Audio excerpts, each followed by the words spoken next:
नमस्कार दोस्तों। आज अपने इस वीडियो में जो जानकारी मैं आपको देने जा रहा हूँ वो केंद्र सरकार की एक महत्वपूर्ण स्कीम से जुड़ी हुई है जो पूरे हिंदुस्तान में लागू है और हमारे इस प्रदेश में भी उसको लागू कर दिया गया है छत्तीसगढ़ में। 5 मई 2025 से ये योजना लागू है और आपको बताने का मकसद ये है कि ये जानकारी इतनी महत्वपूर्ण है कि आपको जानना बहुत ही ज़रूरी है। जो लोग मेरे इस चैनल में नए हैं वो मेरे चैनल को सब्सक्राइब कर दें और बेल आइकन को दबा दें ताकि सरकार की अन्य स्कीम जो सरकार के द्वारा चलाई जा रही है, जो नई स्कीम आएगी, वो सारी जानकारी जो है आप लोगों तक आसानी से और सबसे पहले पहुँच जाए। इसके लिए आप मेरे चैनल को सब्सक्राइब करके बेल आइकन को दबा दें और लास्ट में जब आपको लगे कि वीडियो अच्छी है, आपके काम की जानकारी है, तो वीडियो को लास्ट में लाइक ज़रूर कर दें और आखिर तक इस वीडियो को देखें ताकि आपको इसकी पूरी जानकारी हो जाएगी कैसे और किन लोगों को इसका लाभ होगा। हमारे देश में हर साल लाखों करोड़ों लोग जो है एक्सीडेंट के माध्यम से उनकी मृत्यु हो जाती है या घायल हो जाते हैं, अपाहिज हो जाते हैं। इस एक्सीडेंट में मरने वालों की जो संख्या है उसको कम करने के लिए, घायलों की संख्या को कम करने के लिए और एक्सीडेंट को रोकने के लिए सरकार तरह-तरह की जो है योजनाएँ और तरह-तरह की जो है सरकार नियम कायदे बनाती है, मगर फिर भी जो है हर साल जो है लाखों लोगों की मृत्यु एक्सीडेंट के माध्यम से हो जाती है। पिछले 2023 में पूरे भारत में लगभग 4.80 लाख लोगों का एक्सीडेंट हुआ था, जिसमें से 1.70 लाख मतलब 1 करोड़ 70 लाख लोगों की मृत्यु हो गई है। इस मृत्यु दर को कम करने के लिए सरकार ने इस स्कीम को लागू किया है।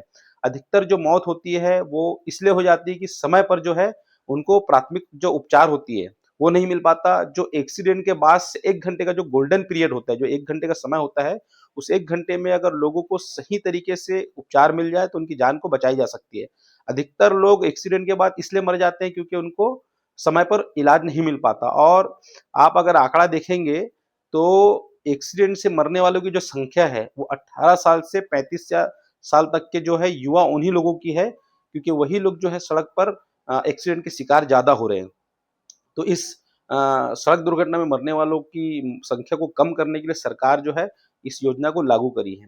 मान लीजिए जैसे किसी का एक्सीडेंट होता है, तो एक्सीडेंट की तारीख से लेकर के 7 दिन तक आपका किसी भी निजी हॉस्पिटल या सरकारी हॉस्पिटल में इलाज जो है वो मुफ्त होगा। पहला जो 7 दिन होगा उस पे सरकार जो है आपको 1.5 लाख रुपए तक की सहायता करेगी। अगर मान लीजिए कि 1.5 लाख से ऊपर कोई रकम खर्च हो जाता है, तो उसके ऊपर का जो खर्चा है वो आपको खुद को स्वयं को वहन करना होगा। उसके पहले 1.5 लाख तक का 1 रुपए भी जो है किसी को आपको नहीं देना है। इस स्कीम को आपको बताने का जो मकसद है मेरा, वो ये है कि योजना 2025 मई से चालू है, मगर हो सकता है कि बहुत लोगों को इसकी जानकारी ना हो। तो उसके लिए जो सरकार के आदेश की जो कॉपी है, वो भी मैं अपनी वीडियो में आपको दिखाऊँगा। आप उसको सेव करके रख लें, कहीं न कहीं किसी न किसी को ज़रूरत पड़ जाती है और मैं ये ऊपर वाले से दुआ करूँगा कि ऐसा कभी किसी को ज़रूरत ना पड़े कि कोई सड़क दुर्घटना में किसी तरीके से हादसे का शिकार हो। कभी किसी को ये नौबत ना आए, लेकिन मिल जाए, तो हो सकता है कि उसकी जान को बचाई जा सकती है। तो आप सोचिए कि पूरे हिंदुस्तान में पिछले 2023 का आंकड़ा मैंने आपको बताया, जिसमें अभी इस योजना योजना को लागू कर दिया गया है। इस योजना के तहत कोई भी निजी हॉस्पिटल आपको इलाज करने से मना नहीं कर सकती। सरकार ने जो स्कीम बनाया है, उस स्कीम के तहत एक सूची है, जिसपे किस हॉस्पिटल में आपका इलाज होगा, उसकी भी सूची सरकार ने बनाई है। मगर हो सकता है कि किसी स्थान पे अगर किसी का एक्सीडेंट हुआ, तो वो हॉस्पिटल वहाँ ना हो, जो सरकार की सूची में है, तो भी आपको वहाँ इलाज तत्काल जो है प्राथमिकता उपचार आपको वहाँ मिल जाएगा। वहाँ से फिर आपको सरकार की सूची में जो हॉस्पिटल का नाम है वहाँ पे आपको रिफ़र करने की पूरी व्यवस्था जो है वो हॉस्पिटल प्रबंधक करेगा। आपको उसके लिए कुछ भी नहीं करना है। कोई भुगतान आपको नहीं करना है। पूरा जो भुगतान है वो सरकार एनएचआई के माध्यम से उस अ, हॉस्पिटल को भुगतान करेगी। इसमें जो है आप जो इस वीडियो को अपने जितने भी दोस्त यार हैं, रिश्तेदार हैं, परिवार के लोग हैं, जो आपके जान-पहचान वाले लोग हैं, उनको इस वीडियो को भेजिए, ताकि वो लोग भी जो है इस योजना के बारे में जान सकें और ताकि जो है कभी ऐसा कोई समय आए, तो उनको ये मालूम हो कि कैसे इसको इस योजना का हमको लाभ उठाना है या किसी मित्र का, किसी दोस्त का अगर किसी का एक्सीडेंट हो जाता है, तो उसको हम तत्काल जो है इसकी सूचना दे सकें कि भई ऐसा-ऐसा करने से आपके पैसे बचेंगे और आपको तत्काल जो है प्राथमिकता उपचार मिल जाएगा। कई बार ऐसा होता है ना कि जानकारी नहीं होने के पास या ऐसा भी हो सकता है कि उस समय जो है जब एक्सीडेंट होता है तो दिमाग काम नहीं करता कि कैसे क्या करें। तो उसके लिए आपको एक चीज़ और महत्वपूर्ण चीज़ बता देता हूँ मैं कि योजना लागू कैसे होगी। मान लीजिए किसी का एक्सीडेंट हो गया, आपने उसको हॉस्पिटल में एडमिट कर दिया, अब इस योजना को लागू करना है। तो जैसे एक्सीडेंट होगा आपको सबसे पहले जो है पुलिस को इन्फॉर्म करना होगा कि इस व्यक्ति का कहाँ पर एक्सीडेंट हुआ है, तो ये जानकारी आपको देना ज़रूरी है। पुलिस को जब आप सूचना देंगे उसके बाद से ये योजना का जो है ये लागू हो जाएगी। तो कई बार क्या होता है ना, ये लोग एक्सीडेंट हो जाता है हॉस्पिटल में एडमिट करके चले जाते हैं। तो आप जब किसी की मदद कर रहे हैं, उसको हॉस्पिटल छोड़ रहे हैं, तो ये भी कर दीजिए कि आप पुलिस को इन्फॉर्म कर दीजिए ताकि जो है उस योजना को लागू होकर के उसको उसका फ़ायदा मिल सके। तो अगर आपको ये मेरी वीडियो अच्छी लगी हो, तो आप मेरी वीडियो को लाइक करिए, अपने दोस्तों को शेयर करिए ताकि और मैं आपको इसी तरीके की सरकार की जितनी भी महत्वपूर्ण योजनाएँ हैं, उसकी जानकारी आपको दे सकूँ और इस योजना का लाभ जो है लोगों को मिले। सरकार की तमाम योजनाओं के लाभ लोगों को मिले, इस मकसद के तहत मैंने इस चैनल को बनाया है ताकि आप लोगों को इसकी जानकारी हो सके।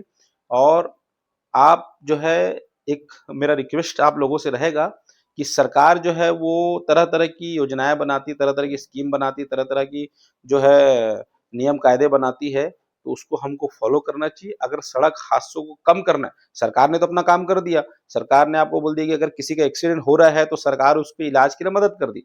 मगर एक्सीडेंट रुकेगा कैसे? सरकार उसके लिए बहुत सारी नियम बनाती है, मगर हम फ़ॉलो नहीं करते।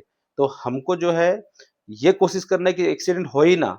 उसके लिए अगर आपके घर में कोई बच्चा है, उसको अगर वो गाड़ी लेकर निकलता है 18 साल से, अगर उसका 18 साल की उम्र उसकी हो चुकी है और वो गाड़ी अगर लेकर के सड़क पे निकल रहा है, तो आप ये ध्यान रखें कि बिना हेलमेट के उसको बिल्कुल भी निकलने ना दें। और अगर कोई कार ड्राइव करके अगर कहीं जाता है, तो उसको बताइए कि बिना सीट बेल्ट के चारों लोग, अगर सामने 2 है, पीछे 2 है, तो उनको भी बोलिए कि बिना सीट बेल्ट के सड़क पर बिल्कुल भी ना निकलें। इससे एक्सीडेंट का जो आंकड़ा है, वो कम हो जाएगा। घायलों को बचाने के लिए तो सरकार योजना चला रही है, मगर एक्सीडेंट के आंकड़े को कम करने की ज़िम्मेदारी हमारी है। हमको जो है एक्सीडेंट से बचने के लिए सरकार की जो नियम है उसको फ़ॉलो करना चाहिए। सीट बेल्ट का, अगर आप कार ड्राइव करते हैं तो सीट बेल्ट लगाइए, अगर आप बाइक चला रहे हैं तो आप हेलमेट का इस्तेमाल करिए। इससे एक्सीडेंट के आंकड़े कम होंगे, घायलों की संख्या कम होगी। सरकार मृत्यु दर कम करने के लिए ये योजना लाई है, मगर एक्सीडेंट कम हो, घायल कम हो, इसकी जो है नियम पहले से बने हुए हैं जिसको हम फॉलो नहीं करते, जिसको हमको फॉलो करना चाहिए। अगर आपको वीडियो अच्छा लगा हो, मैं फिर दोबारा दोहरा रहा हूँ, अगर आपको वीडियो अच्छा लगा हो तो आप वीडियो को लाइक करिए, अपने दोस्तों से शेयर करिए ताकि उन लोगों को जो है इस योजना का लाभ मिल सके, उनको जानकारी हो सके कैसे इस योजना का लाभ लेना है।